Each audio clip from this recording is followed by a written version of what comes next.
India கூட்டணி வந்து ஒரு சீட்டு கட்டு மாதிரி ஒவ்வொரு சீட்டுலேருந்து ஒவ்வொரு ஒரு இதுவாக சரிஞ்சு வருதுன்னு சொல்லி அண்ணாமலை சொல்லியிருக்காரு. ஏன் பிஜேபி இருக்கிற சீட்டு கட்டு மட்டும் அப்படியே நிற்குதா? அங்கேருந்து அதிமுக வெளியே போகலையா? மற்ற கட்சிகளோடு சேர்ந்து கூட்டணி அமைக்கவோ இந்த உள்நோக்கத்தோடு சில பேர் வந்திருக்கலாம். உதாரணமாக நிதிஷ்குமார். மோடி பிரைம் மினிஸ்டராக இருக்கலாம். அவர் ஒரு சாமிஜி கிடையாது. சார், இந்த சங்கிகள் என்றதுக்கு என்ன அர்த்தம் சார்? சங்கின்னா என்ன அர்த்தம்னு எனக்கு தெரியாது. யாராவது சங்கிகளை பார்த்து கேளுங்க. இப்போ மக்கள் உங்களுக்கு போகிற இடத்துலலாம் கருப்பூட்டி காட்டி போக முடியாமல் திரும்பி வராரு, இந்த மாதிரி வர்றது ஒரு ஆளுநருக்கு அசிங்கம் இல்லையா? பிஜேபியில் யாராவது இப்போ மோடியோ நட்டாவோ கூப்பிட்டு அமித்ஷாவோ 6000 கிலோமீட்டர் நடக்க சொல்லுங்க முடியுமா? மாநாடு போட்டு ஒரு இடத்துல கூட்டி ஆளை கொண்டாந்து காமிச்சு தான் காங்கிரஸ் பலத்தை நிர்வகிக்கணும்னு அவசியம் இல்லை. கண்ணப்பனுடைய கல்லூரி நண்பர், நாங்கள்லாம் ஒன்றா தான் படித்தோம். காங்கிரஸ் இல்லைன்னா பிஜேபிக்கு என்ன வேலை வரும்?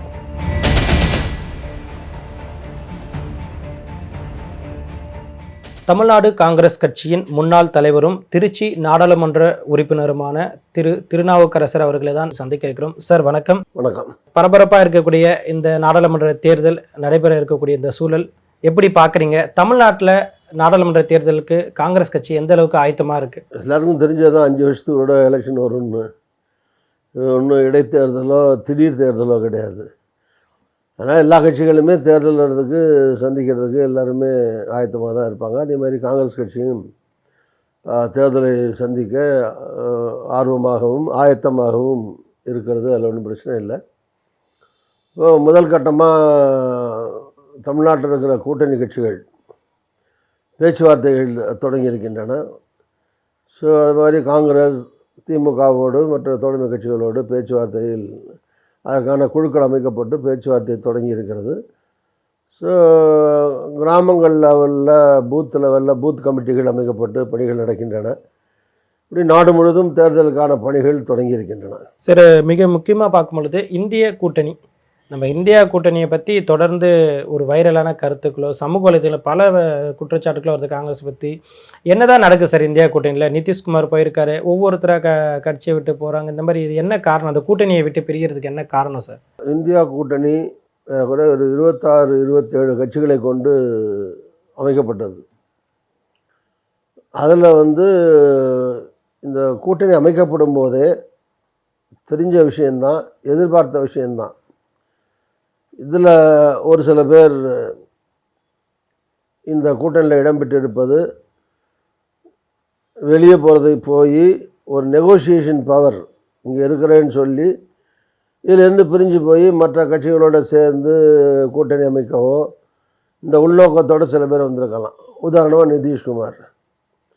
நிதிஷ்குமார் தான் முதல்ல கன்வீனராக இருந்து ஆரம்பிக்கிறதுக்கு வேணும் ஆயத்த பணிகளை தொடங்குறதா சொல்லிட்டு இருந்தார். சொல்லப்போனால் இந்த கூட்டணிக்கான அமைப்பாளராக கூட எதிர்பார்த்தார். இவர் இந்த மாதிரி செய்வார்னு எதிர்பார்த்ததுனால அதை கொடுக்கலை. காங்கிரஸில் இருக்கிற மல்லிகார்ஜுன கார்கே அவர்களே அமைப்பாளராக வந்துட்டார். பிறகு இது வரைக்கும் அவர் இந்த 3 வருஷம் ஒரு பீரியடு சிஎமுக்கு 5 வருஷம், அதில் 3 வருஷத்தில் 3 தடவை முதலமைச்சராக ரிசைன் பண்ணி பதவி ஏற்றிருக்காரு. இன்னும் 2 வருஷம் இருக்குது. அதுக்குள்ளே அநேகமாக 2 தடவை ரிசைன் பண்ணி பதவி ஏற்பார். அவருக்கு மொத்தம் எண்ணிக்கை 243. தமிழ்நாடு மாதிரி ஏறக்குறைய அதே எண்ணிக்கை தான் அங்கே பீகாரில். அவர்கிட்ட இருக்கிறது 45 எம்எல்ஏ தான். ஏறக்குறைய 100 எம்எல்ஏட்ட 90% காங்கிரஸ் இருக்குது, 90% லல்லு இருக்குது. சின்ன சின்ன கட்சிகள் 10-15 இருக்குது.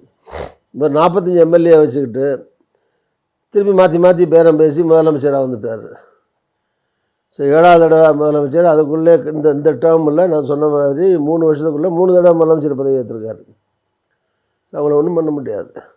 இது அவருடைய பதவியை காப்பாற்றிக்கிறதுக்கோ தக்க வச்சுக்கிறதுக்கோ அல்லது ஸ்டேட்டுடைய அவரை பொறுத்த வரைக்கும் அந்த ஸ்டேட்டில் அவரை காப்பாற்றிக்கிறதுக்கோ அவர் முடிவெடுக்கிறாரே தவிர தேசிய லெவலில் எடுத்த முடிவாக இது கருதப்படாது. இதனால் இந்தியா அமைப்புக்கு ஒன்றும், ஏன்னா இந்த இந்தியாங்கிற அந்த கூட்டணி அமைப்புங்கிறது பிஜேபிக்கு எதிராக கட்டமைக்கப்பட்ட ஒரு அமைப்பு தான். அதில் பிஜேபிக்குள்ளே போய் அவர் சேர்றதுனால அந்த மாநிலத்தில் இருக்கிற பிஜேபி எதிர்ப்பு அவருக்கு போகாது. ஸோ பிஜேபி ஆதரவு ஏற்கனவே இருக்கிறதோடு இவரும் சேர்ந்துருக்காரு, அவ்வளோதான். இவர் அங்கே சின்ன கட்சி தான். லல்லோட பிஜேபியோட கம்பேர் பண்ணும்போது எண்ணிக்கையில் காங்கிரஸோட ஒன்றும் வாக்கு சதவீதம் வேறு, எம்எல்ஏ எண்ணிக்கை வேறு. எம்எல்ஏ 18-19 எம்எல்ஏ காங்கிரஸுக்கு இருக்கலாம். ஆனால் கட்சிங்கிற லெவலில் அவர் நிதிஷ்குமார் கட்சியை விட காங்கிரஸ் பெரிய கட்சி தான். ஸோ இப்போ நிதிஷ்குமார் காங்கிரஸில் சேர்ந்து அலையன்ஸ் போடுவாங்க. அதில் ப்ரோ மோடி ஆன்டி மோடி தான் அங்கே பார்க்க வேண்டிய விஷயமே தவிர நிதிஷ்னால பெரிய மாற்றங்கள் நிகழ்ந்துடாது. 40க்கு 40 அப்படியே பிஜேபிக்கு வந்துடாது. மம்தா பானர்ஜி கூட நாங்கள் இதில் மேற்கு வங்கத்தில் தனித்து போட்டிடுவோன்ற மாதிரி சொல்லியிருந்தாங்க. அது மாதிரி அரவிந்த் கெஜ்ரிவால் வேற பஞ்சாப்ல நாங்கள் தனித்து போட்டிடுவோன்றாங்க. இதெல்லாம் வந்து இந்த கூட்டணியை வந்து பிளவுபடுத்துறதுக்கு வாய்ப்பு இருக்கா? மம்தாவோ கேஜ்ரிவாலோ இன்னும் வந்து இறுதி முடிவு வரல, எந்த அறிவிப்பும் வரல, இறுதி முடிவு வரல. செட்டில் ஆகிறதுக்கான வாய்ப்புகள் இருக்குது. இப்போ நாடு முழுவதும் என்ன எதிர்பார்த்தாங்கன்னா அகிலேஷ் யாதவ் தான் வரமாட்டாருன்னு நினச்சிட்டு இருந்தாங்க. தனியாக போவார், 2 தான் தரேங்கிறாரு, 1 தான் தரேங்கிறாருன்னு பேச்சு வந்தது. இப்போ 11 சீட்டு கொடுத்து செட்டில் ஆகிருக்க. அதே மாதிரி மம்தாவோ ஆம் ஆத்மி பார்ட்டியோ செட்டில் ஆகிறதுக்கான வாய்ப்புகள் இருக்குது. சரி, இன்னொன்று நான் சொல்கிறேன், ஏற்கனவே இந்த கூட்டணியில் இருக்கிற எல்லா கட்சியும் ஒரே அணியில் நிற்கலாம், நிற்காமல் கூட போகலாம் சில கட்சிகள். இது இந்த கூட்டணி அமைக்கிற போதே எதிர்பார்த்தது தான். உதாரணமாக கேரளாவில் வந்து காங்கிரஸும் கம்யூனிஸ்டும் ஆளுங்கட்சியும் எதிர்கட்சியும் மொத்தம் 20 சீட்டு. 2 பேரும் ஆளுக்கு 10 வச்சு நிற்க முடியாது. ஆளுக்கு 10 பகிர்ந்துக்கிட்டு எலெக்ஷனில் போட்டி போட்டால் அங்கே எலெக்ஷனே தேவையில்லை, 20 டிக்ளேர் பண்ணிடலாம். வேறு கட்சியே கிடையாது அங்கே. பிஜேபிக்கு அங்கே 2% 3%க்கு மேலே வாய்ப்பே கிடையாது. மற்ற 3வது தேர்ட் பார்ட்டி ஒன்றும் கிடையாது. காங்கிரஸ் கம்யூனிஸ்ட் எப்படி ஒன்றா சேர்ந்து நிற்க முடியும்? ஆளுங்கட்சியும் எதிர்கட்சியும். இந்த திமுகவும் அதிமுகவும் ஒரே கூட்டணியில் நிற்க முடியுமா? காங்கிரஸும் பிஜேபியும் ஒரே கூட்டணியில் நிற்க முடியுமா? அதே மாதிரி தான் கம்யூனிஸ்ட்டும் இப்போ தமிழ்நாட்டில் இந்த கூட்டணியில் இருக்காங்க. கேரளாவில் தனியாக தான் நிற்பாங்க. பட் என்ன ஒரே ஒரு அட்வான்டேஜ், நன்மை என்னென்னா பிஜேபி அவங்க எதிர்ப்பாங்க, மோடியை எதிர்ப்பாங்க. நாளைக்கு தேர்தல் முடிஞ்சு கம்யூனிஸ்ட்டுக்கு 10 பேர் வந்தால் கூட அந்த 10 பேரும் பிஜேபிக்கு ஆதரவாக இருக்க மாட்டாங்க. ஸோ காங்கிரஸுக்கு ஆதரவாக தான் இருப்பாங்க. ஸோ 2-3 வகையாக பிரிக்கலாம் இந்த இந்தியாவில் இருக்கிற கட்சிகளை. ஒன்று, இப்போ திமுக மாதிரி கூட்டணியில் இடங்களை பகிர்ந்து கொண்டு நிற்கக்கூடிய கூட்டணி கட்சிகள். 2, கூட்டணியில் இருப்பாங்க ஆனால் தனியாக நிற்கிறோம்பாங்க, தேர்தலுக்கு பின்னாடி வந்து ஆதரிப்பாங்க. அப்படி இருக்கிற சில கட்சிகள். நீங்கள் சொல்கிறத பார்த்தா தேர்தலுக்கு பின்பு நமக்கு ஒரு கூட்டணி இது தேவை, வாக்கு ஒரு போட்டியிடணும், ஒரு அமைப்பு தேவை, மற்ற எல்லாரும் கூட்டணிக்கு தேவைன்னா இவங்ககிட்ட மறுபடியும் பேச்சுவார்த்தை நடத்துவோமா நம்ம? இல்லை, ஆட்டோமேட்டிக்காக அவங்களும் இங்கே தானே பேசி ஆகணும். அவங்க பிஜேபி போக முடியாதுல்ல. ஆட்சி அமைக்கிறதுக்கு கண்டிப்பாக ஆதரவு தேவைப்படும் பொழுது ஆமாங்க. இப்போ நம்ம சொல்கிற மாதிரியே மம்தா பானர்ஜியோ கெஜ்ரிவால்கிட்டே போயிட்டு நம்ம பேசுறதுக்கு வாய்ப்பு இருக்கா? கண்டிப்பாக அவங்களும் எங்கே பேசுவாங்க. அப்புறம் நாங்கள் காங்கிரஸ் பேசுகிறது ஒன்று, அவங்களும் காங்கிரஸ் தானே பேசணும். பிஜேபிகிட்ட பேச மாட்டாங்கல்ல, பிஜேபி தானே நிற்கிறாங்க. ஸோ இந்தியா அமைப்பில் இருப்பாங்க. தேர்தல் வரும்போது தனித்தனியாக நிற்கலாம், அல்லது சீட்டுகளில் பிரச்சனை வந்து தனியாக நிற்கலாம். ஸோ அப்படி நிற்கிற போது தேர்தல் முடிஞ்ச உடனே ஆதரிக்கலாம். அதாவது தேர்தலுக்கு முன்னால் ஒன்று சேர்கிற கட்சிகள், தேர்தலுக்கு பின்னாடி ஒன்று சேரக்கூடிய கட்சிகள், இது மாதிரி இதுக்குள்ளே இருக்குது. ஸோ அதனால் இது வந்து சிலர் விலகிறதோ தனித்து நிற்கிறோங்கிறதோ ஒரு ஆச்சரியமான விஷயம் இல்லை. இந்த இந்தியாங்கிற கூட்டணி கட்டமைக்கப்படுகிற போதே இதெல்லாம் எதிர்பார்க்கப்பட்டது தான். சரி, இதை மிகவும் முக்கியமாக பார்க்க வேண்டியது, இந்த இந்தியா கூட்டணியில் பிரதமர் வேட்பாளர் யாராக இருப்பாங்க? அது வந்து கூட்டணியில் இருக்கிறவங்களுக்கே நிறைய பிரச்சனை வருது. ஒரு சிலர் என்ன சொல்கிறாங்க, மல்லிகார்ஜுன கார்கேக்கு அவர் கொடுத்துருக்காங்க. இன்னொரு தரப்பு என்ன சொல்கிறாங்கன்னா ராகுல் தான் இருக்கணும்னு சொல்கிறாங்க. ராகுல் இருந்தாங்கன்னா அவங்க ஒரே வம்சாவளியாக இருக்காங்க, தொடர்ந்து அவங்களுக்கு எல்லா இதுவும் இருக்குது, சப்போர்ட் இருக்குது, அவங்க இருக்கலாம். புதுசாக வந்து அந்த கட்சியில் இருக்க அந்த கூட்டணியில் இருக்கிற மாற்று ஒருவருக்கு கொடுக்கும்போது கூட இந்த கூட்டணியில் பிளவு ஏற்படுத்தும். இவ்வளோ பெரிய இக்கட்டான சூழலில் இதை எப்படி சந்திக்க போகுது காங்கிரஸ்? தேர்தலில் பிரதமரை அறிவிச்சு தான் தேர்தல் நடத்தணும் கட்டாயம் இல்லை. இந்தியாவில் கடந்த காலங்களில் நடந்த பல தேர்தல்கள், இப்போ மொரார்ஜி தேசாய் பிரதமராக வந்தார், அவர் பிரதமர் அறிவித்து கூட்டணி அவர் பிரதமராக வரல. நரசிம்மராவ் பிரதமராக வந்தார், அவரை பிரதமராக அறிவிச்சுட்டு பிரதமராக வரல. சந்திரசேகர் பிரதமராக வந்தார், அவர் பிரதமரை அறிவிச்சுட்டு பிரதமராக வரல. அதனால் தேர்தல் நேரத்தில் கட்சிகள் ஒருங்கிணைந்து போட்டி போடுறது, அப்புறம் எண்ணிக்கை தான் மொத்தத்தில் பாதிக்கு மேலே இருக்கணும். பாதிக்கு மேலே யாரெல்லாம் சேர்ந்து ஆட்சி அமைக்குதோ அப்புறம் அதுக்குள்ளே இருக்கிற கட்சிகள் கூடி அதுக்குள்ளே யாருக்கு அதிக நம்பரில் இருக்கோ, சில நேரத்தில் அதிக நம்பரில் இருந்தால் கூட அவங்க வேணான்னு சின்ன நம்பரை கொண்டு வரலாம். இப்போ காங்கிரஸ் நிறையா தான் இருந்தது. அப்போ ராஜீவ்காந்தி இருந்தார், அவர் பிரதமராக வரல. இப்போ காங்கிரஸில் பிஎம் கேட்கல, சந்திரசேகரை பிரதமராக்கினார். ஸோ அது மாதிரி நடக்கிறதுக்கு வாய்ப்பு இருக்குது. ஆனால் காங்கிரஸ்காரங்களை பொறுத்த வரைக்கும் காங்கிரஸுடைய விருப்பம், தொண்டர்களுடைய எண்ணம், ராகுல் காந்தி பிரதமராக வரணுங்கிறது தான் காங்கிரஸ் கட்சியினுடைய விருப்பம். பிரச்சாரமும் அப்படி தான் தேர்தல் நேரத்தில் நடக்கும். நாங்கள் பிரதமர் இல்லாத தேர்தல்னு சொல்லி நடக்காது. இது யாராவது ஒருத்தர் ராகுல் அவர்களை முன்வைத்து தானே சார் தேர்தல் நடத்தும். ஆமாம், ராகுல் காந்தி அவர்களை முன்னிறுத்தி அவர் தான் வருங்கால பிரதமர்னு சொல்லி தான் காங்கிரஸ் பொறுத்த வரைக்கும் பிரச்சாரம் நடக்கும். சில கட்சிகள் அதை ஏற்றுக்குவாங்க. இப்போ திமுகலாம் அதை ஏற்றுக்கிட்டாங்க. இந்த கையாளும் விதம் ரொம்ப கடினமாக இருக்குமே சார் காங்கிரஸ்க்கு. பிரச்சனை இல்லை, தேர்தல்னாலே கஷ்டம்தான், கஷ்டம்னால கூட்டணினாலே கஷ்டம்தான். கையாளுற விதங்கள் அதுக்கான ராஜதந்திரத்தோட அணுகுமுறையோட கூட்டணி நடத்துகிறவங்க கட்சி தலைவர்கள் நடத்துவாங்க. அது ஒன்றும் பிரச்சனை இல்லை. தமிழகத்தில் திமுக காங்கிரஸ் உறவு எப்படி இருக்குது? ஏன்னா தேர்தல் வரும்போது மட்டுமே அதிக அளவில் கேள்வி கேட்கக்கூடிய ஒரு விவாத நிகழ்வாகவே இருக்குது. ஏன்னா கடந்த முறையே பார்த்துருப்பீங்க, 4-5 முறை பேசி தான் அதுக்கப்புறம் தான் தொகுதி பங்கீடு இந்த பிரச்சனைகள்லாம் ஒரு வழிக்கு வந்திருக்கு. இந்த முறை 15 தொகுதி இதை கேட்டிருக்கதா தகவல் வந்திருக்குது. எந்த அளவுக்கு உண்மை சார்? தேர்தல் நேரம் வரும்போது கூட்டணி கட்சிகள் ஒரு முறைக்கு பல முறை பேசுகிறது சகஜமான ஒன்று தான். ஒரே பேச்சுவார்த்தையிலேயே எல்லாம் முடிஞ்சிடாது. அது காரணம், எல்லா கட்சிகளுமே கூடுதலான இடங்கள் நினைக்க தான் விரும்புவாங்க. அதுக்கும் காரணம், ஒரு கட்சி ஆட்சியாக பெரும்பான்மை பெறதுக்கான வாய்ப்பு இப்போ கிடையாது, குறைவாக தான் இருக்குது. அதுக்கு இப்போ காங்கிரஸே தனிச்சு நாங்கள் பாதிக்கு மேலே வாங்கி வந்துடுவோம்னு சொல்ல முடியாது. எவ்வளோ இடம் போட்டி போடுறோங்கிறது இந்த கூட்டணி பேச்சுவார்த்தைகளுக்கு பின்னாடி தான் அகில இந்திய அளவில் தெரியும். அதனால் ஒரு கூட்டணி மந்திரி சேவதுன்னு வச்சுங்க, அது காங்கிரஸ் தலைமையில் அமைச்சாலும் சரி. பட் காங்கிரஸை ஒதுக்கிட்டு காங்கிரஸ் இல்லாமல் ஆட்சி அமைக்க முடியாது. ஏன்னா இந்தியாவில் இருக்கிற எல்லா கட்சிகளுமே பெரும்பாலான கட்சிகள் மாநில கட்சிகள் தான்.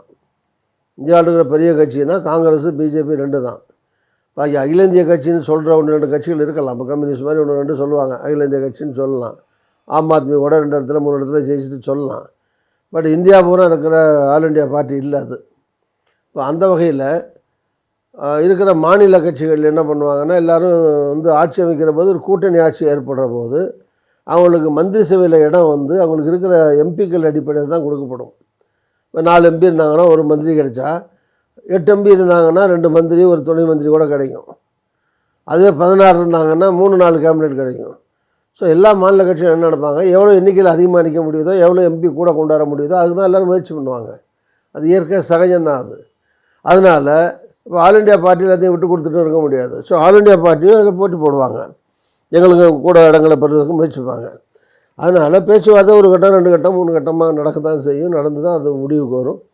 அதனால் அதில் சிக்கல் இருக்குன்னு ஒன்றும் அர்த்தம் கிடையாது. நீங்கள் கேட்கின்ற அந்த தொகுதிகள், அந்த இடங்கள் கொடுக்கறதுக்கு வாய்ப்புகள் இருக்கா? ஏன்னா எப்போவுமே நம்ம கேட்குறது ஒரு 10 கேட்டோன்னா அவங்க 5 தான் கொடுக்குறாங்கன்ற ஒரு குற்றச்சாட்டு எப்போவுமே இருக்குது. இதை எப்படி பார்க்குறீங்க? நீங்கள் கேட்கக்கூடிய இடங்கள் கிடைக்கலன்னா அவங்க கூட சமரசம் செய்ய தயாராக இருக்கீங்களா? இதில் ஏற்கனவே கூட்டணி திமுக தமிழ்நாடு பொறுத்த வரைக்கும் இருக்கிற கூட்டணி வலுவான கூட்டணி, பலமான கூட்டணி, தேர்தலில் நின்று வெற்றி பெற்ற கூட்டணி, சட்டசபை தேர்தலில் நின்று வெற்றியை நிரூபித்த கூட்டணி. ஸோ அந்த அடிப்படையில் இந்த கூட்டணி தமிழ்நாட்டில் பெரிய கூட்டணி. அதிமுக 2-3 தான் உடஞ்சிருக்கு. பிஜேபியும் அதிமுகவும் தனித்தனியாக நிற்கிற மாதிரி தெரியுது. பிஜேபிக்கும் ஒன்றும் போதுமான பலம் கிடையாது, பாக்கியெல்லாம் சின்ன சின்ன கட்சிகள். அதனால் திமுக தலைமையில் அகில இந்திய அளவில் காங்கிரஸ் பெரிய கட்சி, தமிழ்நாட்டில் திமுக பெரிய கட்சி. ஸோ தமிழ்நாட்டில் திமுக தலைமையில் கூட்டணி. இந்த கூட்டணியில் இருக்கிற இடங்கள் எந்தெந்த தொகுதியில் போட்டியிடுறது, யார் யார் போட்டியிடுறதுங்கிறத எந்தெந்த கட்சி முடிவு செய்யும். எந்தெந்த இடங்களில் யார் யார் போட்டியிடுங்கிறத கூட்டணிகள் பேச்சுவார்த்தை நடத்தி தான் நடக்கும். அதுக்காக தான் காங்கிரஸில் ஒரு குழு போட்டிருக்கோம், திமுகவில் ஒரு குழு போட்டிருக்காங்க.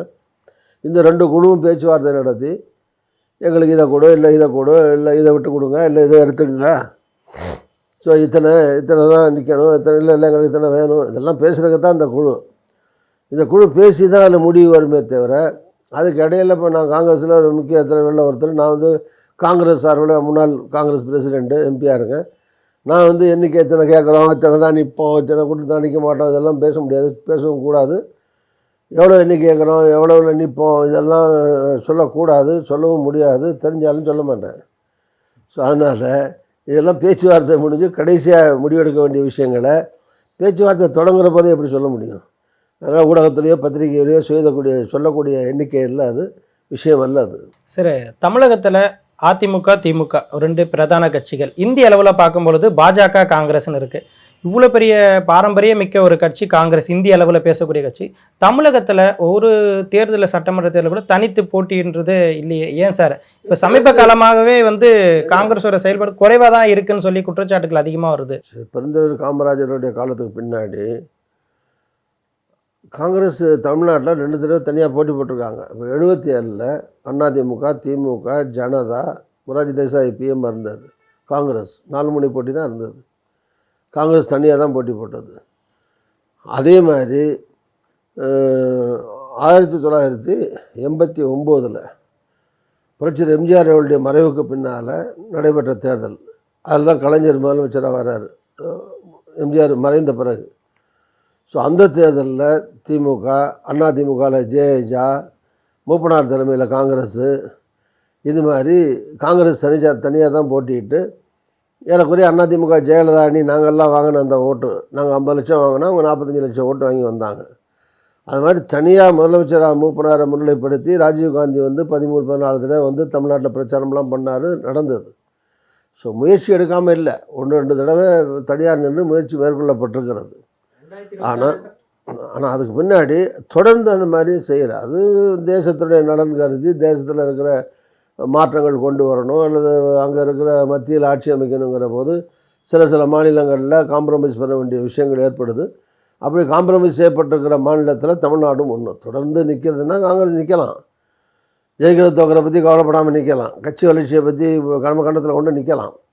பட் அதே நேரத்தில் அப்படி நின்று ஜெயிக்கிறது தோக்கிறது இந்த சூழ்நிலையை காட்டிலும் ஒரு கூட்டணி அமைச்சர்னா அந்த கூட்டணி சிறப்பான வெற்றியை பெறுகிறது. அப்போ கூட்டணி அமைக்கிற போது யார் பெரிய கட்சியோ அவங்க தான் கூட நிற்பாங்க. இப்போ தமிழ்நாட்டில் திமுக தான் பெரிய கட்சி, அதனால திமுக தான் அதிக இடத்துல நிற்பாங்க. ஆமாம், திமுக தமிழ்நாடு நான் தான் முதல்ல சொல்கிறேன், தமிழ்நாடு அகில இந்திய அளவில் அகில இந்திய கட்சி, அகில இந்திய அளவில் காங்கிரஸ் தான் பெரிய கட்சி. திமுக மாநில கட்சி, மாநிலத்துக்கு கொடுக்குற கட்சிகளில் திமுக தான் பெரிய கட்சி, அதுக்கடுத்து அதிமுக தான் பெரிய கட்சி, 3வது பெரிய கட்சி தான் காங்கிரஸ். அது யதார்த்தமான உண்மை, அதை உண்மையை தானே சொல்ல முடியும். அதுக்காக நாங்கள் தான் முதல்ல இருக்கணும்னு பொய்யா சொல்ல முடியும்? சார், காங்கிரஸ் தொண்டர்களோட ஒவ்வொரு விருப்பம் வந்து ஒரு 2026 சட்டமன்ற தேர்தலில் காங்கிரஸ் தனியாக நின்னா அதிக வாக்குகள் பெறும், ஒரு பெரிய ஒரு எதிர்பார்ப்பை ஏற்படுத்தியிருக்கு அவங்கக்கிட்ட. இதை எப்படி பார்க்குறீங்க? அதுக்கான வாய்ப்புகள் இருக்கா? நான் தான் சொன்னேன், 2 தடவை தனியாக நின்று முயற்சி பண்ணியிருக்கோன்னு சொல்கிறேன். காங்கிரஸ் 2 தடவை ஏற்கனவே இருந்து முயற்சி பண்ணியிருக்காங்க. இப்போ இருக்கிற சூழ்நிலையில் கூட்டணி தேவைப்படுகிறது, அதனால் கூட்டணியில் நிற்கிறோம். சார், புதுச்சேரியில் அமைச்சர் ராஜகண்ணப்பன் பேசுனது ரொம்ப வைரலாக வந்துட்டுருக்கு. காங்கிரஸ் வந்து வலிமை இழந்திருக்கு, வேலை செய்யணுன்றதுக்காக தான், வேலை செஞ்சால் தானே சீட்டு கொடுக்க முடியும் அப்படின்ற மாதிரி ஒரு சில வார்த்தைகள்லாம் பேசியிருக்காங்க. இதை எப்படி பார்க்குறீங்க? காங்கிரஸ் வலிமை இழந்திருக்குன்னு அவர் ஒத்துக்க தான் ஆகணும் அப்படின்னு சொல்லி மேடையிலே பேசியிருக்காரு கூட்டத்தில். இல்லை, அவர் என்ன வார்த்தை உபயோகப்படுத்தினார்னு தெரில எனக்கு. அந்த மாதிரி வலிமை இழந்துருச்சுன்னு சொல்லல. அவர் என்ன சொல்கிறார், காங்கிரஸ் வந்து தேர்தல் நேரத்தில் தான் வந்து வேலை பார்க்குறாங்க, மற்ற நேரத்தில் மக்கள் பிரச்சனையில் பேசுறதில்லை போகிறதில்லைன்னு சொல்லியிருக்காரு. பட் கண்ணப்பனுடைய கல்லூரி நண்பர், நாங்கள்லாம் ஒன்றா தான் படித்தோம்.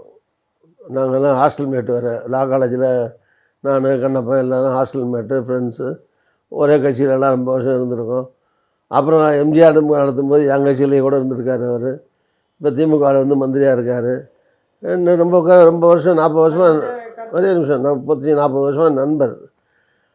பேசுகிற வார்த்தையெல்லாம் போய் சண்டை போட வேண்டிய விஷயம் இல்லை. அவர் ஏதோ ஒரு கருத்தை சொல்லிட்டாரு, தவறாக சொல்லிட்டாரு.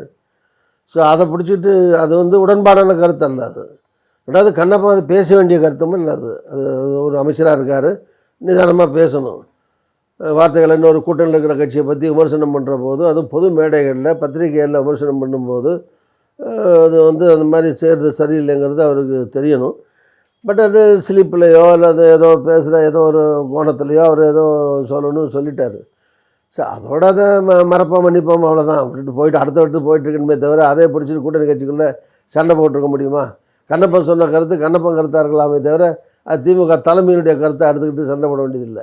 சார், நீங்கள் சொல்கிறது கரெக்டான பதில் தானே சார்.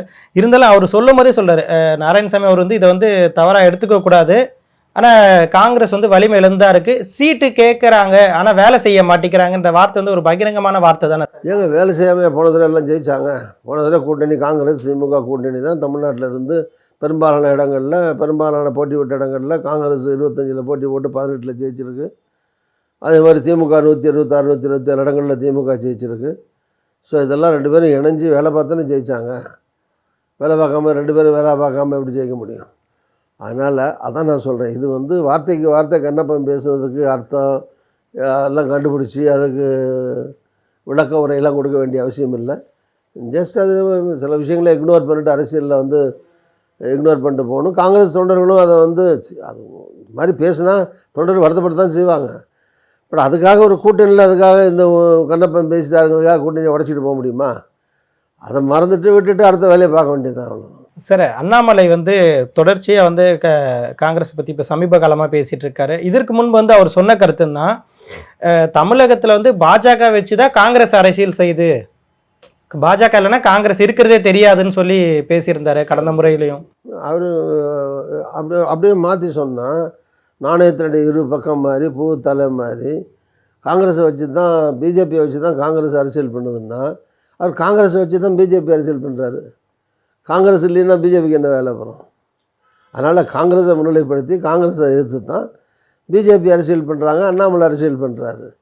இப்போ காங்கிரஸும் பிஜேபி எதிர்த்து தான் அரசியல் பண்ணுது. அதுன்னு உண்மை. இதில் என்ன பெரிய மூடு மந்திரமோ அதில் வந்து கண்டுபிடிக்கிற ஒரு விஞ்ஞானத்துவமோ ஒன்றும் கிடையாது. அதில் பிஜேபிக்கு எதிர்ப்பு காங்கிரஸு, காங்கிரஸுக்கு எதிர்ப்பு பிஜேபி, ஒருத்தர் எதிர்த்து தான் அரசியல் பண்ணுறாங்க. அதில் என்ன இருக்குது? இந்தியா கூட்டணி வந்து ஒரு சீட்டு கட்டு மாதிரி, ஒவ்வொரு இது சீட்டுலேருந்து ஒவ்வொரு ஒரு இதுவாக சரிஞ்சு வருதுன்னு சொல்லி அண்ணாமலை சொல்லியிருக்காரு. போக போக மொத்த சீட்டு கட்டுமே கலைஞ்சு போயிடும் அப்படின்னு. பிஜேபி இருக்கிற சீட்டு கட்டு மட்டும் அப்படியே நிற்குதா? அங்கேருந்து அதிமுக வெளியே போகலையா? பிஜேபியிலேருந்து அதிமுக வெளியே போகலையா? பிஜேபியிலேருந்து சிவசேனா வெளியே போகலையா? சிவசேனா உடச்சி ஒன்றை கொண்டு வரலையா? பிஜேபியிலேருந்து நிதிஷ்குமார் வெளியே போகலையா? இப்போ வரலையா? அதனால் தேர்தல் நேரத்தில் அரசியல் கட்சிகள் உள்ளே போகிறது வெளியே வர்றது இது வந்து ஒரு சகஜமான ஒன்று தான் அது. அதனால் இது வந்து இந்த இந்தியா கூட்டணியில் மட்டும்தான் ஒருத்தர் 2 பேர் வெளியே போகிறாங்கன்னு இல்லை. பிஜேபி கூட்டணிலேருந்து வெளியே போகிறாங்க, இன்னும் சில பேர் வெளியே போகலாம். ஸோ அதனால் இது பார்ட் ஆஃப் த கேம். அரசியல் விளையாட்டில் இது ஒரு பகுதி தான் அது. இதில் மக்கள் தானே சார் அதிகமாக, அப்படின்னா யாரை நம்புறதுன்றது ஒரு குழப்பம் வருதுல்ல சார்? மக்கள் தெளிவாக இருப்பாங்க. யார் எதுக்காக முடிவு பண்ணுறாங்கன்னு மக்களுக்கு தெரியாதா? பொதுமக்களுக்கு வந்து இப்போ நிதிஷ்குமார் எடுத்த முடிவு வந்து சரியா தப்பா அப்படிங்கிறத அந்த மாநில மக்கள் முடிவு பண்ணுவாங்க. அந்த கட்சியில் இருக்கிற தொண்டர்கள் கூட அதில் எவ்வளோ பேர் அதை ஏற்றுக்கிறாமல் இருக்காங்க, இந்த மாதிரி பிரச்சனைகள்லாம் இருக்கும் அதில். ஸோ இதெல்லாம் ஒரு கட்சி தலைமை முடிவு பண்ணும்போது தங்களுடைய கட்சியினுடைய அபிப்பிராயம், தொண்டர்களுடைய அபிப்பிராயம், பொதுமக்களுடைய கருத்து எப்படி இருக்கும் அப்படிங்கிறத யோசித்து தான் அவங்க முடிவு எடுக்கணும். அப்படி எடுத்த முடிவு மக்களுக்கு ஏற்புடையதாக இருந்தால் அவங்க வெற்றி பெறுவாங்க, ஏற்புடையது இல்லைன்னா தோற்று போவாங்க. அவ்வளோதான் சார். தமிழகத்தில் காங்கிரஸோட பலத்தை நிரூபிக்கும் விதமாக எப்போ மிகப்பெரிய அந்த மாநாடு கூட்ட போகிறீங்க? ஏனென்றால் கூட்டணி கட்சிகள் ஒன்றிணையும் போதும் நாடாளுமன்ற தேர்தல், சட்டமன்ற தேர்தல் அவங்கவுங்க கட்சியோட பலத்தை நிரூபிக்கும் விதமாக அந்த மிகப்பெரிய பொதுக்கூட்டம் கூட்டுவாங்க. இப்போ திருமாவளவன் சமீபத்தில் கூட்டியிருந்தார். ஒவ்வொரு கட்சியும் அவங்க கூட்டணி பலத்தை காமிச்சிருந்தாங்க, தனித்து எங்களோட கட்சியோட பலம் இவ்வளோன்ட்டு. நம்ம காங்கிரஸ் எப்போ சார் பண்ண போகிறாங்க? மாநாடு போடுறது ஒரு கட்சியில் வந்து மாநில கட்சிகளில் அந்த மாநிலத்துக்குள்ளே போடுவாங்க. ஒரு நல்ல பிரம்மாண்டமான கூட்டம், நல்ல மாநாடு. விடுதலை சிறுத்தைகள் திருமாவளவன் திருச்சியில் போட்டிருந்தார். நான் தான் போய் அகில இந்திய காங்கிரஸ் தலைவருடைய உரையை வந்து வர முடியலை, நான் தான் போய் படித்தேன், பேசிட்டு வந்தேன். ஸோ நானே பார்த்தேன். இளைஞர்கள் நிறையா வந்திருந்தாங்க. பிரம்மாண்டமான கூட்டம், வெற்றிகரமான மாநாடு, நோ டவுட். இப்போ அவர் தமிழ்நாடு மாநில கட்சி தமிழ்நாட்டில் போடுறாரு. இப்போ இதே பிரம்மாண்டமான கூட்டத்தை உத்தரப்பிரதேசத்தில் போய் போட முடியாது. ஸோ அதனால் தமிழ்நாட்டில் இருக்கிற மாநில கட்சிகள், திமுகவோ அதிமுகவோ விடுதலை சிறுத்தையோ, தமிழ்நாட்டில் இருக்கிற கட்சிகள் தமிழ்நாட்டுக்குள்ளே தான் போடணும். அகில இந்திய கட்சிகள் வந்து மாநிலத்துக்கு மாநிலம், அப்புறம் மாவட்டத்துக்கு மாவட்டம் அவங்க செல்வாக்கு காட்டுறதுக்கு கூட்டம் போடணும் அவசியம் கிடையாது. ஆல் இண்டியா பார்ட்டிஸ் பொறுத்த வரைக்கும் எங்கேயும் போடலாம். பீகாரில் போடலாம், உத்தரப்பிரதேசில் போடலாம், ஜம்மு காஷ்மீரில் போடலாம், கன்னியாகுமரியில் போடலாம். அங்கங்கே மாநாடுகள், கூட்டங்கள், நிகழ்ச்சிகள் நடந்துக்கிட்டு தான் இருக்குது. இப்போ ராகுல் காந்தி தினம் மாநாடு மாதிரி கூட்டத்தில் போயிட்டு தான் இருக்கார். 4000 கிலோமீட்டர் கன்னியாகுமரியில் ஆரம்பித்து நடந்தார். இப்போ 6500 கிலோமீட்ரு கிழக்கு மேற்காக நடந்துக்கிட்டு இருக்காரு. ஸோ தினம் லட்சக்கணக்கான மக்களை சந்திச்சுக்கிட்டு தான் போயிட்டுருக்காரு. ஒரு இடத்துல நின்று கூட்டம் போட்டு எல்லாத்தையும் திரட்டி வச்சு பார்க்கணுன்னு அவசியம் இல்லை. வழிநடுக காலையிலேருந்து மாலை வரைக்கும், இளைஞர்கள்லேருந்து முதியோர் வரை எல்லா ஜாதி மத வித்தியாசம் இல்லாமல் எல்லா மக்களையும் சந்திச்சுக்கிட்டு, விவசாயிகள், தொழிலாளிகள், முதலாளிகள்னு எல்லாம் எந்த தரப்பு மாணவர்கள், ஆண் பெண் எல்லாம் இப்படி எல்லா தரப்பு மக்களையும் சந்திச்சுக்கிட்டு லட்சக்கணக்கான மக்கள் மத்தியில் மாநாடாக தினம் நடந்து போயிட்டுருக்காரு. குறைய 3 மாதம் நடக்க போகிறாரு. 6000 கிலோமீட்டர் நடக்க போகிறாரு. அப்புறம் அதுக்குள்ளே எங்கேயாவது ஒரு மாநாடு போட்டு ஒரு இடத்துல கூட்டி ஆளை கொண்டாந்து காமிச்சு தான் காங்கிரஸ் பலத்தை நிர்வகிக்கணும்னு அவசியம் இல்லை. தமிழகத்தை பொறுத்தவரை திமுக அதிமுகன்ற கோணத்திலிருந்து இப்போ சீமான் வந்து அவங்கள பலத்தை நிரூபிக்கும் தொடர்ந்து வந்து நிறைய நிகழ்ச்சிகள் பண்ணுறதோ போராட்டம் பண்ணுறதோ ஒவ்வொன்றுத்துக்கும் ஆர்ப்பாட்டங்கள் பண்ணுறதும் அதே போல் பாஜகவும் அதுக்கு ஈக்குவலாக இப்போ பண்ணிட்டு இருக்காங்க. காங்கிரஸ் ஓரளவுக்கு பொறுமையாக இருக்கிறதுக்கு என்ன காரணம் சார்? பொறுமையாக இருக்குது. இப்போ கவர்னர் வந்து மகாத்மா காந்தியை குறைவாக பேசியிருந்தார். காங்கிரஸ் தலைவர் அழகிரி தலைமையில் சென்னையில் ஆர்ப்பாட்டம் நடந்தது, என் தலைமையில் திருச்சியில் ஆர்ப்பாட்டம் நடந்தது, அது மாதிரி தமிழ்நாடு முழுவதும் ஆர்ப்பாட்டம் நடந்தது. அதுக்கு முன்னால் பிஜேபியை கண்டித்து ஆர்ப்பாட்டம் நடந்தது. ஸோ ஆர்ப்பாட்டம், கண்டன ஆர்ப்பாட்டங்கள், போராட்டங்கள் காங்கிரஸ் கட்சியின் சார்பில் எல்லா மாவட்டங்கள்லையும் எல்லா இடங்கள்லையும் தொடர்ந்து நடந்துக்கிட்டு தான் இருக்குது.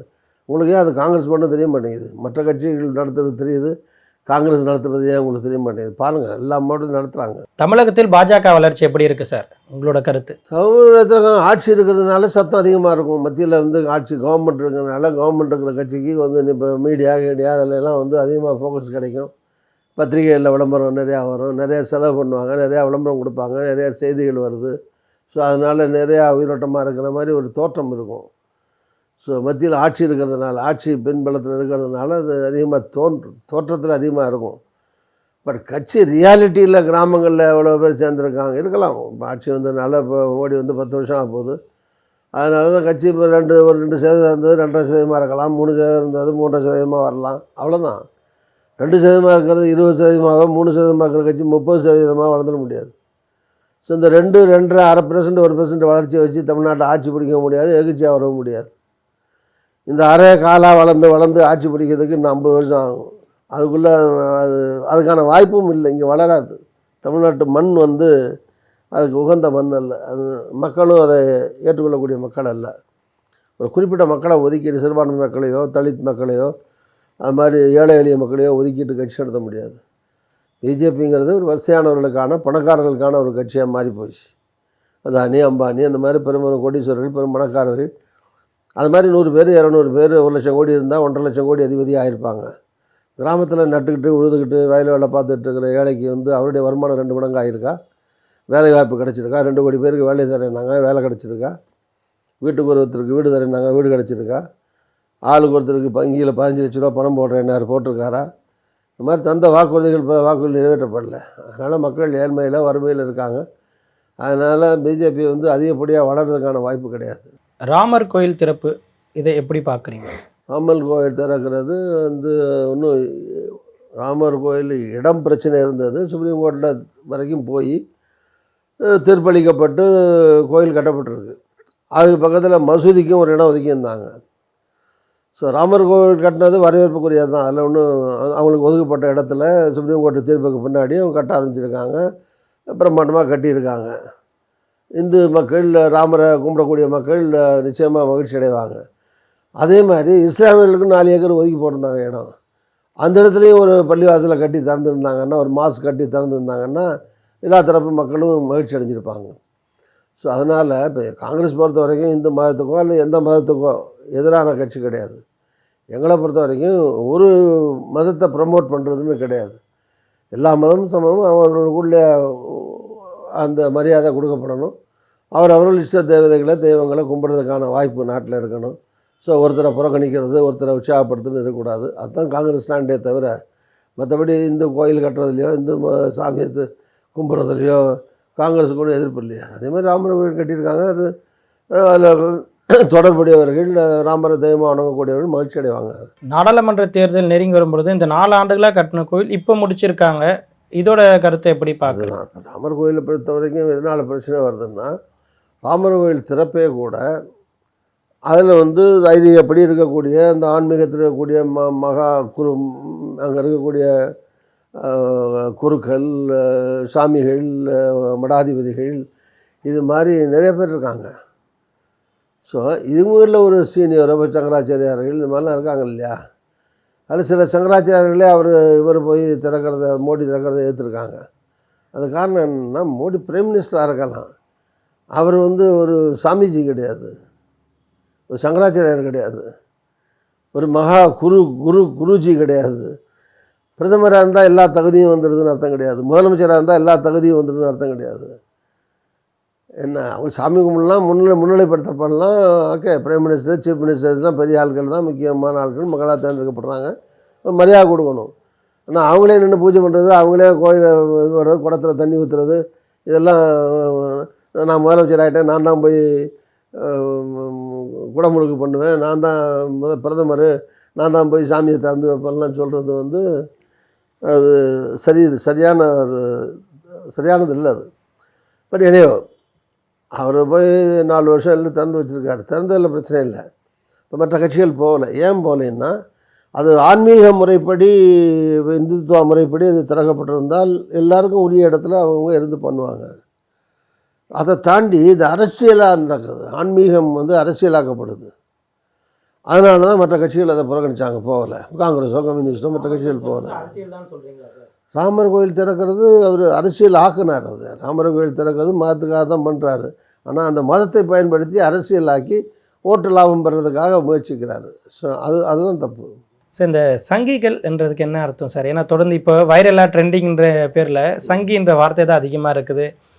ரஜினிகாந்த் அவர் கூட ராமர் கோயில் போயிட்டு வந்ததுக்கு அப்போ கூட அந்த மாதிரி வார்த்தைகள்லாம் வந்து பேசியிருக்காங்க, பயன்படுத்தியிருக்காங்களா? ரஜினிகாந்த் தெய்வ நம்பிக்கை, ஆன்மீகத்தில் நம்பிக்கை உள்ளவர். அவரை கூப்பிட்டாங்க, போய் கும்பிட்டு வந்திருக்காரு, அதில் ஒன்றும் தப்பு கிடையாது.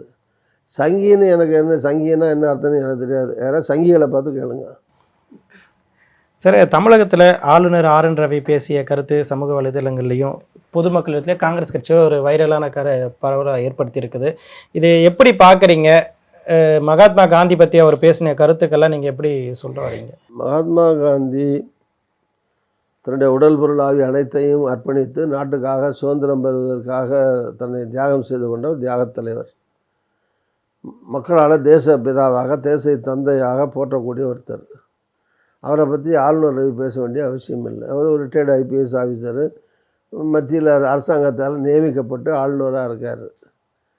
அவர் ஒரு தேர்ந்தெடுக்கப்பட்ட அரசாங்கத்துக்கு துணையாக இருந்து மக்களுக்கு வேண்டிய நன்மைகளை செய்கிறது தான் ஆளுநருடைய கடமையை தவிர, அவர் வழக்கமாக தேர்ந்தெடுக்கப்பட்ட ஒரு அரசுக்கு விரோதமான கருத்துக்களை சொல்கிறது, வேணும்னே சம்மந்தமில்லாத பிரச்சனைகளை பேசுகிறது, கான்ட்ரவர்ஷியலாகவே விஷயங்களை சொல்கிறது, அதன் மூலமாக ஊடகங்களில் பத்திரிகைகளில் தன்னை முன்னிலைப்படுத்திக்கிறது, பிரதிநிதித்துவப்படுத்திக்கிட்டு முன்னிலைப்படுத்திக்கிட்டு பாப்புலர் ரேடியோன்னு நினைக்கிறாரு. அவர் ரொம்ப அரசியல் ஆர்வம் இருந்தால் ஆளுநர் ரிசைன் பண்ணிட்டு எங்கேயாவது சொந்த ஸ்டேட்லேயோ எங்கே வேலை பார்த்த ஸ்டேட்லேயோ போய் இப்போ நிறைய ஐஏஎஸ் ஐபிஎஸ் இப்போல்லாம் வந்திருக்காங்கல்ல. இப்போ அண்ணாமலை கூட ஐபிஎஸ்ஸாக இருந்தவர் தானே இல்லையா? இப்போ எங்களுக்கே வந்து அஜய்குமார்னு வந்திருக்காரு, அவர் 10 வருஷம் ஐபிஎஸ்ஸாக இருந்தவர் தான் இன்சார்ஜ் வந்திருக்காரு. இப்போ நிறைய ஐஏஎஸ் ஐபிஎஸ்ஸாக இருந்தவங்க அரசியலில் போகிறாங்க. அது மாதிரி இவரும் போய் எங்கேயாவது அரசியலில் போய் எலெக்ஷன் நிற்கலாம், ஒரு ஸ்டேட்டில் பாலிட்டிக்ஸ் பண்ணலாம். சம்மந்தமில்லாத தமிழ்நாடு ஸ்டேட்டில் அவர் என்ன பேசினாலும் என்றைக்கு போனதுனால அதோட மக்கள் மறந்துடுவாங்க. இங்கே கவர்னர் வந்துட்டு பேசுறதுனால பத்திரிகையில் ஊடகங்களில் ஃபோட்டோ வரலாம், செய்தி வரலாம். நாளைக்கு இங்கேருந்து பீகாருக்கு போயிட்டாருன்னு வச்சுங்க, மாற்றி அல்லது கவர்னரே டேர்ம் முடிஞ்சு மாற்றிடுறாங்கன்னு வச்சுங்க, இந்த ஆளுநர் எங்கே இருக்கார் ரவின்னு வந்து தமிழ்நாட்டு மக்கள் யாரும் போய் தேட போகிறதில்ல. அவர் கருத்து எதுங்க செய்திகளாக வரப்போகிறதில்ல. ஸோ இருக்கிற கொஞ்சம் காலத்தில், இந்த பதவியில் இருக்கிற காலத்தில் தேர்ந்தெடுக்கப்பட்ட அரசாங்கமும் முதலமைச்சரும் அவங்களுக்கு இடையூறு செய்யாமல் இது மாதிரி சம்மந்தமில்லாத விஷயங்களை வந்து தேசத்தந்தை பழிக்கிற விதங்கள்ல எல்லாம் கருத்து சொல்லாமல் இருந்தால் அவர் ஒரு மரியாதைக்குரிய நபராக பார்க்கப்படுவார். இல்லைன்னா ஒரு ஏதோ பிஜேபி ஏஜென்ட் மாதிரி வந்து ஏதோ பேசிட்டு போகிறாரு அப்படின்னு, அவர் படித்தது, வேலை பார்த்தது, இதுக்கான மரியாதையை கூட கொஞ்சம் கொஞ்சமாக மக்கள் வந்து கொடுக்க. ஒரு ஆளுநர் போனால் எல்லாத்தையும் கருப்பு கொடி, ஆர்ப்பாட்டம், போராட்டம் எதுக்கு நடக்குது? ஸோ மக்கள் எதுக்குறாங்கன்னு தான் அர்த்தம். மக்களுக்காக தானே சர்வீஸ் பண்ண வந்துடுறீங்க. இப்போ மக்கள் உங்களுக்கு போராட்டத்திலலாம் கருப்பு கொடி காட்டி போக முடியாமல் திரும்பி வராரு, இந்த மாதிரி வர்றது ஒரு ஆளுநருக்கு அசிங்கம் இல்லையா? ஸோ இந்த மாதிரி அசிங்கமான வரவேற்பை எதுக்கு பெற முயற்சிக்கிறாரு? அதான் பிரச்சனை. 2024 நாடாளுமன்ற தேர்தலில் காங்கிரஸ் தொண்டர்களுக்கும் நிர்வாகிகளுக்கும் நீங்கள் சொல்ல விரும்பிய கருத்து என்ன சார்? இந்த கூட்டணி, காங்கிரஸ் உள்ளிட்ட திமுக தலைமையில் இருக்கக்கூடிய இந்த தமிழ்நாட்டில் இருக்கிற இந்த கூட்டணி வலுவான கூட்டணி, பலமான கூட்டணி. நல்ல இடங்களில் யாருக்கு எந்த தொகுதிகளில் வந்து தொகுதி பங்கீடுகளை தலைவர்கள் பார்த்துக்குவாங்க. மேலே இருக்கிற தலைவர்களுடைய பொறுப்பு, அது கட்சியுடைய தலைவர்கள் பொறுப்பு. எத்தனை இடம் வாங்கணும், யார் நிற்கணும், எங்கே நிற்கணுங்கிறதெல்லாம் நடுநிலையோடு நியாயமாக கட்சியினுடைய தலைமையை நம்புவோம். அவங்க வந்து முடிவு பண்ணுவார்கள். அப்படி முடிவு பண்ணி அந்த அறிவிப்புகள் வந்த பிறகு காங்கிரஸ் நிற்கிற இடத்துல மட்டுமல்ல, கூட்டணி கட்சிகள் நிற்கிற எல்லா இடத்துலையும், பாண்டிச்சேரியும் சேர்த்து 40 இடத்துலையும் நிற்கக்கூடிய அனைத்து வேட்பாளரையும் வெற்றி பெற காங்கிரஸ் இருக்கிற நிர்வாகிகள், தோழர்கள் தங்களை முழுமையாக அர்ப்பணித்து கொண்டு பாடுபட வேண்டும். ராகுல் காந்தி பிரதமராக வர வேண்டும். அதற்கு இங்கு 40 இடங்கள்லையும் தமிழ்நாட்டில் வெற்றி பெறணும். ஸோ அதை மனதில் நிறுத்தி கொண்டு பணியாற்ற வேண்டும் என்று காங்கிரஸ் தோழர்களை, நிர்வாகிகளை அன்போடு வேண்டி கேட்டுக்கொள்கிறேன். நம்ம திருநாவுக்கரசர் அவர்கள் வந்து காங்கிரஸ் தலைவராக இருக்கும்பொழுது தமிழகத்தில் ஒரு பரபரப்பான ஒரு சூழலாகவே இருக்கும். எப்போ பேட்டி கொடுத்தாலும் அதிரடியாக இருக்கும். கே.எஸ். அழகிரி அவர்கள் இருக்கும் பொழுது ஒரு மௌனமான முறையிலே இருக்குது. தெளிவான ஒரு பதில் இல்லை. ஒரு சில குற்றச்சாட்டுகள் கட்சியினரே ஒரு சில இடங்களில் பேசுகிறாங்க. ஒரு முடிவு வந்து தெளிவாக எடுக்க மாட்டேங்கிறாரு அப்படின்ற மாதிரிலாம் சொல்கிறாங்க. இது எப்படி பார்க்கலாம்? அப்படி இல்லை. நீங்கள் வந்து காங்கிரஸில் வந்து ஒவ்வொரு கால தலைவர்கள்ங்கிறது காங்கிரஸில் நிரந்தர பதவி இல்லை. ஒரு குறிப்பிட்ட காலத்துக்கு ஒரு தலைவர் இருப்பார். ஒரு 3 வருஷமோ 5 வருஷமோ ஆனவுடனே இன்னொரு தலைவர் வருவார். இப்படி மாறி போயிட்டே இருக்கும். ஸோ ஒவ்வொரு தலைவரும் எல்லா மனுஷங்களும் ஒரே மாதிரி இருக்க முடியாது. இல்லை, அதே மாதிரி எல்லா தலைவர்களும் ஒரே மாதிரி இருக்க முடியாது. ஒரு தலைவரை இன்னொரு தலைவரோட ஒப்பிட்டு செயல்பாட்டை ஒப்பிட முடியாது. பெருந்தலைவர் காமராஜர் கூட தமிழ்நாட்டில் காங்கிரஸ் தலைவராக இருந்திருக்காரு, மூப்பனார் இருந்திருக்காரு, ராமமூர்த்தி இருந்திருக்காரு, வாழப்பாடி ராமமூர்த்தி, இந்த மாதிரி பல தலைவர் இருந்திருக்காங்க. இப்போ இங்கே தமிழ்நாட்டில் நாங்கள் 4-5 பேர் இருக்கோம். அண்ணன் குமரி இருந்தார், அப்புறம் கிருஷ்ணாமி இருந்தார், தங்கப்பால் இருந்தார், இளங்கோவன் இருந்தார், நான் இருந்தேன், இப்போ இளங்கோவன் இருக்கு, இப்போ அழகிரி இருக்கார். இப்படி ஒரு பீரியடில் இருந்திருக்கோம். அவங்களுக்கும் ஒரு ஸ்டைலு, அவங்களுக்கு பேசுகிற விதங்களில் ஒரு பாணி இருக்குது, பதில் சொல்கிறதுல ஒரு பாணி இருக்குது, அரசியல் கட்சிகளை நடத்துறதுல ஒரு பாணி இருக்குது. அதனால் ஒருத்தரோட ஒருத்தர் ஒப்பிட்டு இவர் வந்து சிறப்பாக பண்ணார், இவர் குறைவாக பண்ணுறாருன்னு சொல்ல முடியாது, சொல்லக்கூடாது. அழகிரி அவர்களும் சிறப்பாக அவர் ஸ்டைலில் அவர் எப்படி அரசியல் நடத்த நினைக்கிறாரோ அது மாதிரி அவருடைய பாணியில், அவருடைய வழியில், அவருடைய அனுபவத்தின் அடிப்படையில் அவர் கட்சி நடத்துகிறாரு. ஸோ அது நான் நல்லா பண்ணேன்னோ, என்னை விட அவர் நல்லா பண்ணுறாருன்னோ கம்பேர் பண்ண வேண்டியதில்லை. என்னால் முடிஞ்சதை நான் பண்ணேன், அவரால் முடிஞ்சதை அவர் பண்ணுறாரு. இன்னொரு தலைவர் வந்தால் அவரால் முடிஞ்சதை அவர் ஸ்டைலில் பண்ணுவார், அவ்வளோதான். இது ஒப்பிட்டு ஒருத்தரை குறை நிறைவு பேச வேண்டிய அவசியம் இல்லை. சார், இளம் தலைவர்கள் காங்கிரஸில் ஏன் வருதில்ல தமிழகத்துக்கு மட்டும்? ஏன்னா அனுபவமிக்க ஒரு தலைவர் இருக்கணுன்றது ஒரு முக்கியமான கருத்து. இளம் தலைவர்கள் ஏன் வருதில்ல? வந்து ஆண் பெண் அப்படிங்கிற மாதிரி ஆண்களாக இருக்க முடியாது. ஆண்கள் பெண்கள் எல்லாருக்கும் தான் பிரதிநிதித்துவம் வேணும். ஒரே மதமாக இருக்க முடியாது. எல்லா மதத்துக்கும் ரெப்ரசன்டேட் இருக்கணும், எல்லா ஜாதிக்கும் ரெப்ரசன்டேஷன் இருக்கணும், எல்லா பகுதிக்கும் ரெப்ரசன்டேஷனும் இருக்கணும். அதே மாதிரி தான் இருக்கிறதில்ல. வெறும் இளைஞர்களாக இருக்க முடியாது, எல்லா முதியோர்களாக வச்சுக்க முடியாது, எல்லா நடுத்தரவாதியாக வச்சுக்க முடியாது. எல்லாருக்கும் கலந்து தான் வாய்ப்பு கொடுக்கப்படணும். காங்கிரஸ் கட்சியில் இருக்கிற தலைவர் ராகுல் காந்தியே இளைஞர் தான். அதனால தான் 6000 கிலோமீட்டர் நடக்க முடியுது. 4000 கிலோமீட்டர் நடந்தார். பிஜேபியில் யாராவது இப்போ மோடியோ நட்டாவோ கூப்பிட்டு அமித்ஷாவோ 6000 கிலோமீட்டர் நடக்க சொல்லுங்க முடியுமா? ஸோ அவர் இளைஞர் இருக்கார், நல்லா நடக்கிறாரு. மக்களுக்கு அந்த டெடிக்கேஷனோட தன்னை வருத்திக்கிட்டு கஷ்டப்பட்டு பண்ணுறாரு. பக்கத்தில் தெலுங்கானாவில் முதலமைச்சர் வந்திருக்காரு. அவருக்கு என்ன வயசு? 40 50 அந்த ரேஞ்சில் தான் இருப்பார். தலைவராக வந்தார், முதலமைச்சரே ஆகிட்டார் சில மாநிலத்தில். அதாங்க, அது எல்லாத்தையும் ஒரே மாதிரி 30 வயசுலேயே எல்லா மாநிலத்துக்கும் போட முடியாது. சில வயசில் 35 இருப்பாங்க, சில வயசில் 55 இருப்பாங்க, சில வயசில் 75 இருப்பாங்க சில மாநிலத்தில். ஸோ அது மாநிலத்துக்கு மாநிலம், இந்த மாநிலத்துடைய சூழ்நிலைகளுக்கு ஏற்ப ஆணை போடுறதா பெண்ணை போடுறதா, எந்த வயசில் போடுறது, அங்கே இருக்கிற தலைவர்களுக்குள்ளே யார் பெஸ்ட்டு, அப்படி தான் அதை பார்க்கணுமே தவிர வெறும் இளைஞராக போடு, நடத்துகிற வயசுலேயே போடு, மூத்தவராக போடு, 70க்கு மேலே போடு, 20க்கு மேலே போடுன்னு ரேண்டமாக இந்தியா முழுதும் பண்ண முடியாது. ஸோ அது மாநிலத்துக்கு மாநிலம் அங்கே இருக்கிற தலைவர்கள் அவங்கள பற்றி அதில் யாரை போட்டால் கட்சிக்கு நல்லது, இந்த அடிப்படையில் தான் ஆல் இண்டியா கட்சி செயல்பட முடியும். அப்படி தான் செயல்படுது. காங்கிரஸை பொறுத்தவரையும் ஒரு தேர்தல் நெருக்கத்தில் வரும்பொழுது, அது எனக்கு திருநாவுக்கரசர் அவராக இருக்கட்டும், அடுத்த கட்சி தலைவர்களாக இருக்கும், ஒரு எலெக்ஷன் வரும்பொழுது மட்டுமே அவங்கள மாற்றுறாங்க. அந்த டைமில் அந்த வாக்குகள் பிரியாத, இப்போ உங்களை நம்பி இருக்கக்கூடிய நிறைய தொண்டர்கள் இருப்பாங்க. நீங்கள் தலைவராக இருக்கும் பொழுது உங்களை அந்த தேர்தல் நேரத்தில் மாற்றும் பொழுது அடுத்த தலைவர் புதிதாக வரும்போது அது ஒரு வாக்கு எண்ணிக்கை குறைவதற்கான ஒரு வாய்ப்பு தானே சார்? தேர்தல் நேரத்தில் காங்கிரஸ் எப்போவுமே இந்த முடிவை எடுக்குது. அதாவது அப்படி இல்லை. அது கட்சிங்கிறது கடல் ஆறு மாதிரி. ஆறில் எப்படி தண்ணி ஓடிட்டே இருந்தால் தான் அது ஆறு, நின்று போச்சுன்னா மணல் ஆகிடும். அது மாதிரி கட்சிங்கிறது ஆறு மாதிரி அது போயிட்டே இருக்கும், ஓடிட்டே இருக்கும். அதில் தலைவர்களோ தொண்டர்களோ நிர்வாகிகளோ வருவாங்க போவாங்க. அது யதார்த்தமாக ஆற்றுல தண்ணி போகிற மாதிரி போயிட்டு இருக்கக்கூடிய விஷயம். அதனால் ஒரு தலைவர் போயிட்டார்னா அவருடைய இருக்கிற நிர்வாகிகளோ அவருக்கு வேண்டிய இருக்கலாம். கட்சிகளில் வந்து வேண்டியவர்கள் ஒரு தலைவரை பிடிச்சவங்க, அவங்களுக்கு ஆதரவாக இருக்கவங்க, அது மாதிரி எல்லா கட்சிகள்லேயும் இருப்பாங்க. எல்லாம் அந்த கட்சிக்குள்ளே தான் இருக்காங்க. எல்லாத்துக்கும் மேற்கொண்ட தலைமைங்கிறது யாருக்கு பின்னாடி இருக்காங்கன்னா எல்லாம் தலைவர் ராகுல் காந்தியை நம்பி தான் இருக்காங்க. இப்போ கட்சி தலைவர் மல்லிகார்ஜுன கார்கேன்னா அவருக்கு கட்டுப்பட்டு தான் கட்சி நடத்தணும். அதனால் அங்கங்கே இருக்கிற மாநில தலைவர்கள் மாற்றங்கிறது ஒருத்தரை மாற்றினா கூட இருக்கவங்கலாம் அதோட படுத்துக்குவாங்கன்னு அர்த்தம் கிடையாது. வாக்கு சதவீதம் குறைவது வாக்கு சதவீதம் அவங்களுக்குன்னு அவங்கள ஆதரிக்கிறவங்க விரும்புகிறவங்க இருக்கலாம். அதுக்காக ஒரு தலைவரை மாற்றினதுக்காக காங்கிரஸுக்கு ஓட்டு போடுற மக்கள் ஓட்டு போடாமல் இருக்க போகிறதில்ல. அவங்க போடுவாங்க. அவங்க தலைவருக்காக, தலைமைக்காக, கொள்கைக்காக, காங்கிரஸுடைய லட்சியங்களுக்காக தான் காங்கிரஸ் இருக்காங்களே தவிர தனி நபர்களுக்காக கிடையாது. தனி நபர்கள் இருக்கிற போது முன்னிலைப்படுத்தப்படுவாங்க. அவங்க இல்லைனாலும் கட்சியில் அவங்க இருந்து அவங்க வேலையை அவங்க பார்ப்பாங்க, வர்றவங்க அவங்க வேலையை பார்ப்பாங்க. அது கட்சி அந்த நான் சொன்ன மாதிரி ஆற்றுல தண்ணி ஓடுற மாதிரி அது பாட்டுக்கு நிகழ்வு போய் கண்டினியூஸாக போயிட்டே இருக்குமே தவிர யாருடைய மாற்றமும் அல்லது யாருடைய நியமனமும் கட்சியில் தடங்களையோ ஒரு சிக்கலையோ கண்டிப்பாக ஏற்படுத்தாது. நிகழ்ச்சியில் பங்கேற்று பல்வேறு சுவாரஸ்யமான தகவலை பகிர்ந்ததற்கு நன்றி சார். நன்றி, வணக்கம். அண்மை செய்திகளை உடனுக்குடன் தெரிந்து கொள்ள இணைந்திருங்கள் இயம்நாடு தொலைக்காட்சியுடன்.